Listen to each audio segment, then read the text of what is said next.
Hello, hello, hello. Hi, come on the line on tonight. Come on, come on. It is 7 o'clock, and I am here, Elder TJ Watson, with the Take Charge Movement Spotlight. I'm actually tonight spotlighting myself. I've already had two people on the spotlight, but I never told my story. So tonight I'm coming on and I'm going to tell my truth. How did I get here? Where did I go wrong? And how God is going to take me to the next place that He has called me to go. So I need you to share, invite, come on the line on tonight, because I believe that you're going to be blessed, that you're going to be encouraged. And someone needs to hear that no matter what you're going through, God has you. No matter how far you've gone, no matter what has happened, God is still in control. He has not forgotten about you. You can keep moving. So I'm going to wait a few more minutes because I'm going to kind of start from the beginning. Hello, Pastor Watson. Hello, Miss Aisha. Hello, hello, Mama. Hello. Thanks for coming on the line. Invite and share. I'm going to have to start kind of far back, but I'm not going to stay there long. And so, in order for you to get the whole picture of my truth and where I actually got the take charge moments from, I started in 2014. And actually, I was going through some things, and the Lord told me it's time to take charge. It's time to take control. It's time to get your life back. And that's when I started to take charge in 2014. And then I just stopped, but now I'm back again. It's 2020. And so I'm going to wait a few more minutes, and I don't want to be long on tonight because a book is coming out. And so this is kind of like a preview of the book. So you're going to have to get the book to get the full story. All right? Yes. The full story. Thank you. Yes, he is. Yes, he is. And so I'm giving him a few more minutes, maybe a few more seconds, and then I'm going to get started. Yes. Hello, Lady McCrae. How are you? It's good to see you on tonight. Yes. Thank you, Lord. Well, listen, I'm going to get started. I've learned to realize on this journey, as I said in my post earlier, that nothing, it's not what happens to you. It's not what they said. It's not what you heard. It's actually how you respond. And over the years, I have not responded the way that I felt that I should have responded. And it was part of the growing process. Nobody comes out on top. Sometimes you have to go through some things in order to sit back and see, wow, I shouldn't have said that. I shouldn't have done that. It should have went this way and that way. But you have to understand that God is in control. And so my journey began a long time ago. I taught Sunday school at 15. I began my journey at Greater Rose Hill Missionary Baptist Church under the leadership of Pastor Leroy Taylor. Pastor Taylor, he didn't play with me. He was a man of integrity at that time. He actually, if I was wrong or he heard about it, he called me in the office. He rebuked me. I cried many days, but I actually was built up and I learned a lot at 15. Well, I went through my ups and downs, left church, came back, the whole, what they say, you leave and you come back. I went through that. And during that time, God woke me up and I seen myself. And I got back into church. I think I was about 22, 23. I left around 20. And I got back in church. And at that time, I actually was singing in the choir. I was teaching Sunday school. I was doing outreach. I was doing all kinds of things because God had called me to multitask. He had called me to sing in the choir and the praise team and teach Sunday school. So it was not one specific thing that I was doing. And later on, as time passed, and I have to acknowledge, as I go on, I'm going to acknowledge my mentors, that one of them has gone on to be with the Lord, Sister Leela Cheatham. My God. That was my first mentor. And I want to let you guys know, you need a mentor. You need somebody in your life, no matter who you are, no matter how high you are, you're going to need a mentor in your life.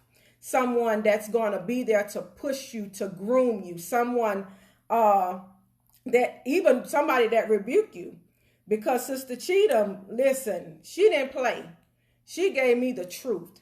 She gave me the business. If it was something wrong, she let me know. But she also gave me an opportunity to minister. She poured into me. And I never forget, she said, being a preacher's wife, you're going to be called on. They're going to call on you to preach and teach. And I need you to be ready. And that was my first opportunity. And I actually spoke on woe is me if I don't do it. And so I didn't do too well. But anyway, she groomed me. And then God sent another woman of God, Pastor Peggy Ratliff, that she's still in my life now. She prays for me. She calls me. She's like a spiritual mother, a midwife. She pushed the gift out of me that I had. And one day she was praying, and I heard the Lord saying, it was not her. She was praying for me. But I heard the Lord say, can you watch for 1 hour? Listen, I heard it loud and clear. Can you watch for 1 hour? The problem was how I was raised and how I seen things. I felt that women shouldn't minister.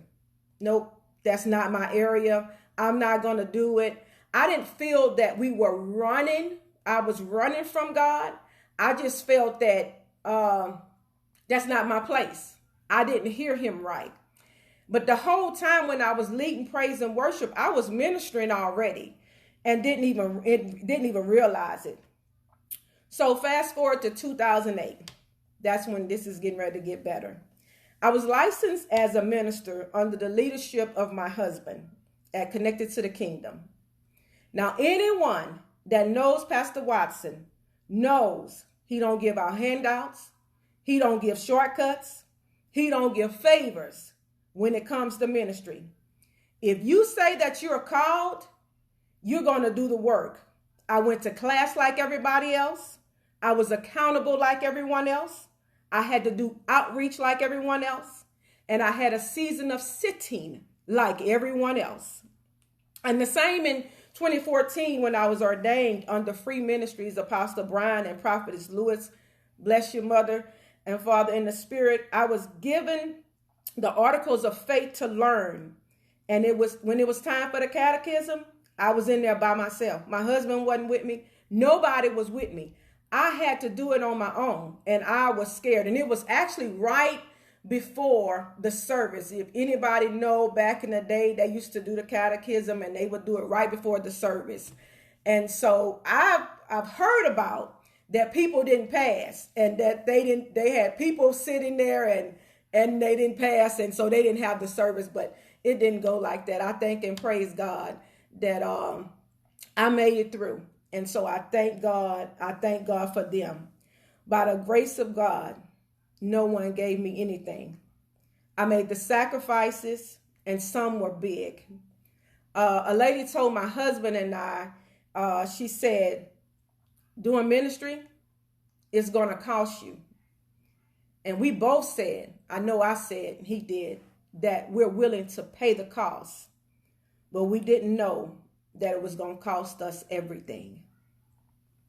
In 2010, a lot of people don't know, my husband and I, along that time, a few years before, we were on 2 different television stations, preaching everywhere. We had one of the baddest praise teams. Shout out to C2K praise team at that time around. We had people all around us. We had assistants, armor bearers, intercessors, drivers. But we had to learn that numbers didn't mean anything. And some of the same people we helped, gave, prayed for them, buried their families and their loved ones. We performed weddings, and a lot of them, over half of them, walked away from us. The Lord has not given me permission to say some things, and when it's time, He will. And some things you should never say. And my husband wrote a book, Long Live the Kings, Living Life Beyond Your Losses. And so he shares a little bit about that, because we were living after everything that we went through. We were living off our leftovers. So one image, I'm just going to share this one image to let you know some of the things that my husband and I went through. One thing that shook my soul, it shook my soul. I actually, that particular day, almost could not even go inside the church to minister. They put a sign on our church building, a for sale sign on the building.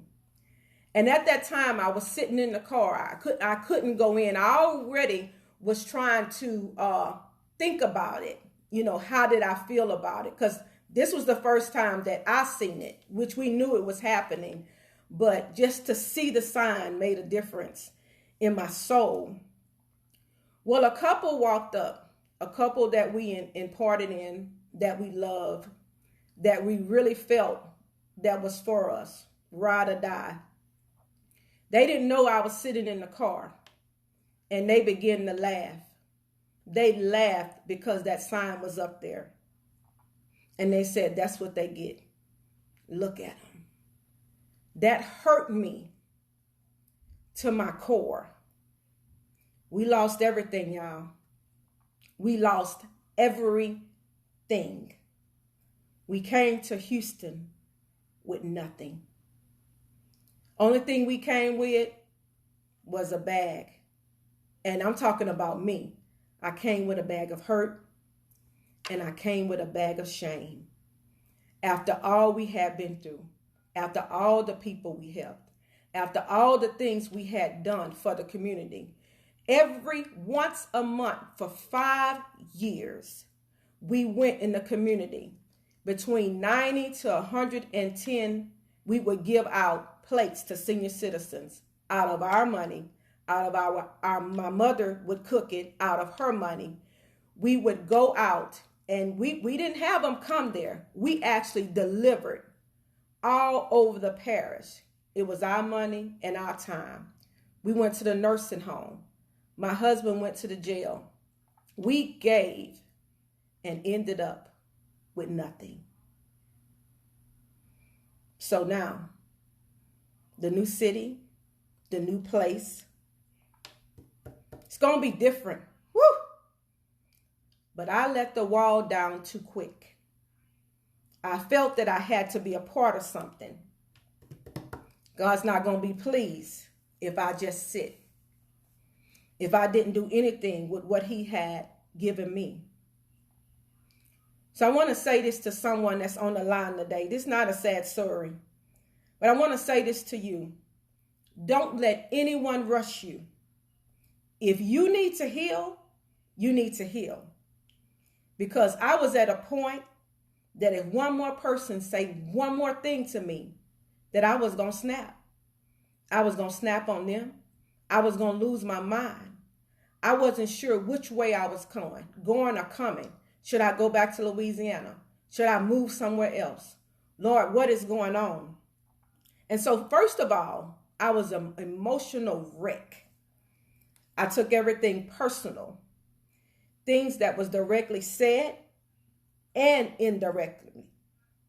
My discernment was off, and I felt that I was being attacked on every side. I wanted to clap back. Oh God, I wanted to clap back. I felt that I had to defend myself. But I learned that people is going to be people, and they're going to feel the way that they want to feel. So it doesn't matter what you say or what you don't say. How a person see you, that's just how it is. And you waste a lot of time. I had to learn. I could not keep defending myself, calling this person, calling it that person. It didn't work. So first I was emotional wreck. Second, I played the isolation game. I put up a wall. That wall didn't just protect me, so I thought, but it hindered any flow. It was like a closed fist. Nothing could come in, nothing could go out. So in 2018, I quit. Lord, I'm not doing this no more. I'm just going to sit back and help my husband. I don't have nothing to say. I don't want to say anything. It seems like everywhere I go, this and that is happening.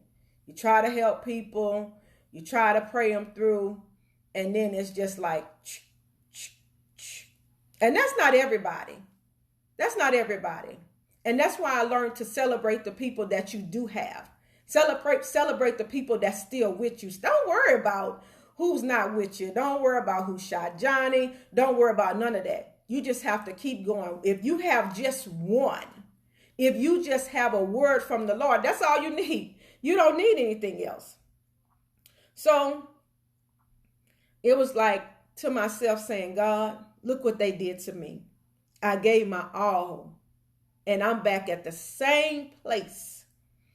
3 years later, I'm back at the same place that I was before I left Louisiana. And he was like, wait a minute. It's like once I open myself and begin to fast and pray, really fast and pray and hear God, he was like, you got to get it together. Now I'll let you whine. I'll let you complain. I'll let you cry. But it's time for you to get up. And I was reminded in 2004, I took sick. And I got down to 118 pounds. And I never forget what I had on. I had on a pair of white pants and a shirt that was given to me because I was so little and I couldn't wear any of my clothes. Before then, I was in a 14 and I ended up being in a 5'6". So I was so small. And I went to this service and this pastor said, you thought it was about you. It never was about you. It was always about them. And at the time, I'm thinking, this man crazy.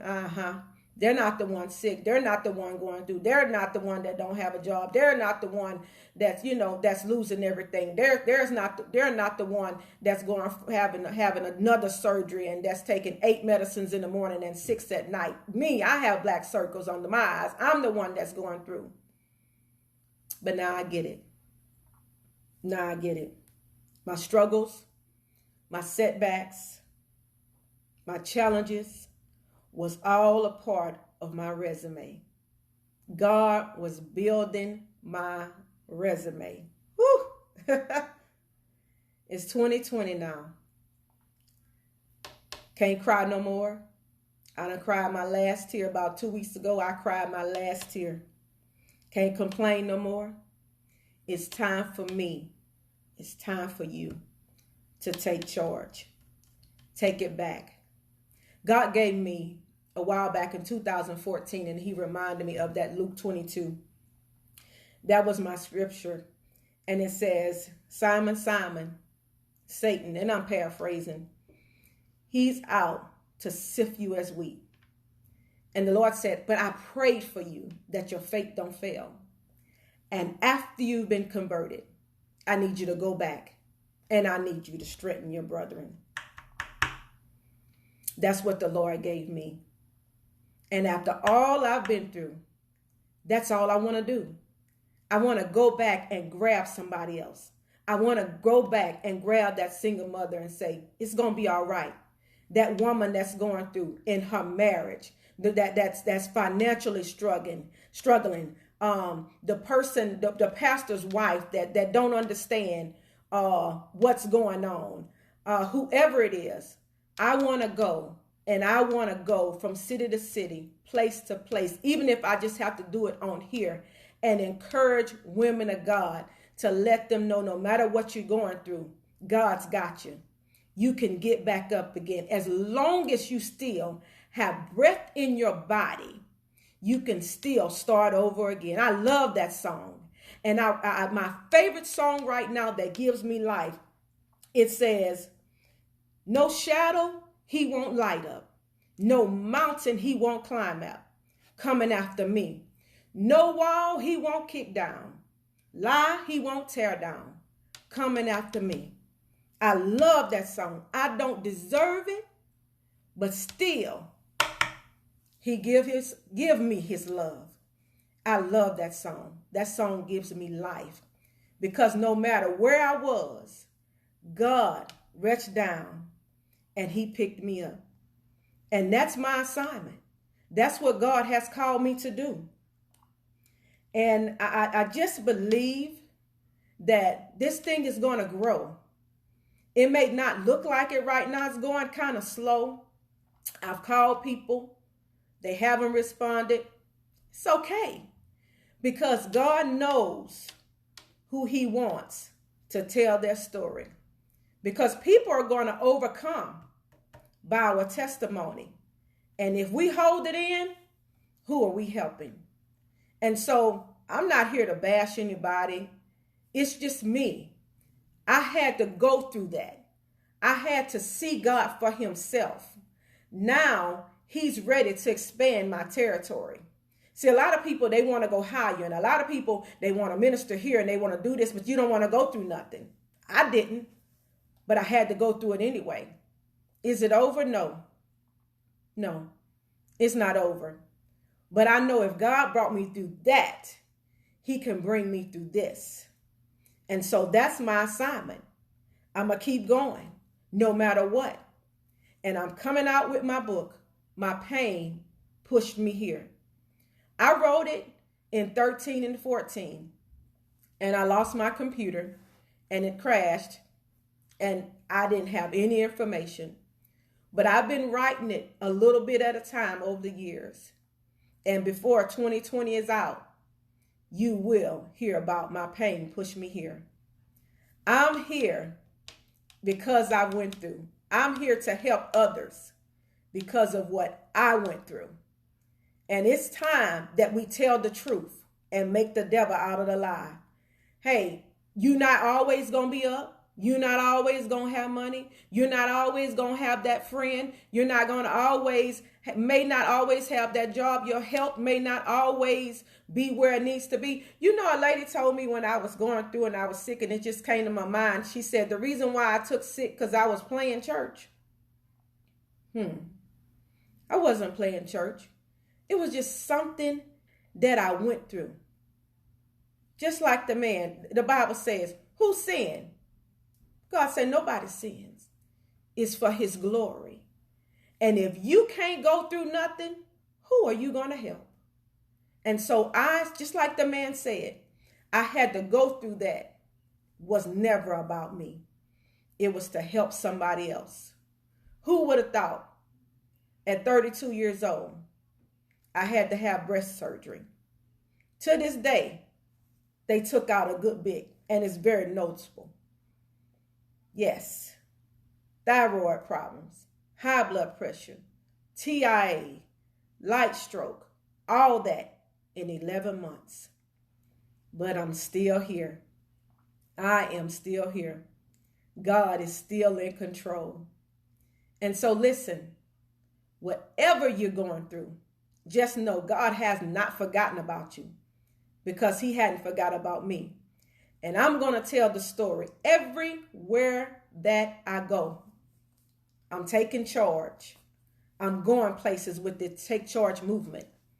And so if you're in Louisiana, in the LaPlace, New Orleans, Tangipahoa Parish, St. Tammany Parish area, in March next week, 12th through the 15th, I'll be at Free Ministries for the United Conference that's coming up. Let me read it. We're Better Together Unity Conference. My spiritual mother, prophetess Monica Lewis, the Unstoppable Sisters Movement. It's going to be big, y'all. It's going to be some great women of God, but I'm going to be there that Saturday, and I'm going to talk about it. I'm going to talk about unity. If you're in that area, you need to be there.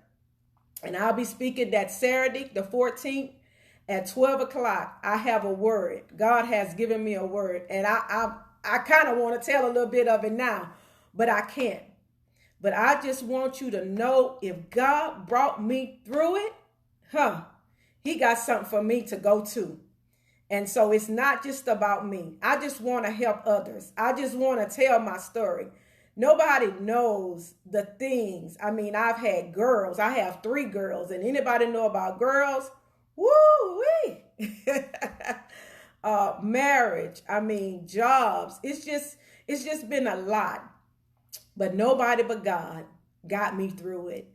And so now I just want to go back and help somebody else. I'll be up north in Winsboro, Louisiana before the year is out. I'm actually having a conference in Hammond, Louisiana coming up before the year is out. I'm not really going to do anything here in Houston right now unless the Lord leads, but I'm just excited because God has, nobody knows the struggles, the mind, the battle in the mind that I was not worthy, that God didn't love me. And I knew better, but I judged it on how I was being treated. I felt low. I used excuses on why I'm not doing this and why I'm not doing that. And God said, it's time to get it together, girl.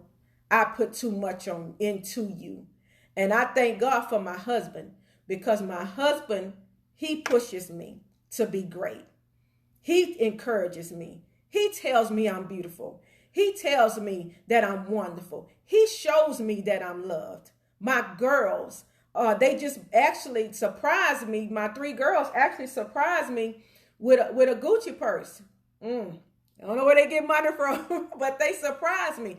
You know, and my mom, I have Minister Cherie, I'm saying minister, but our intercessor, Mother Ola. I mean, these people are pushing me. Minister B, they actually is just holding me up, telling me I can do it, letting me know. And God will send that person in your life. He will send those people just when you think you're all alone. God say, you're not alone. I have plenty other people that loves you. Celebrate the ones that do.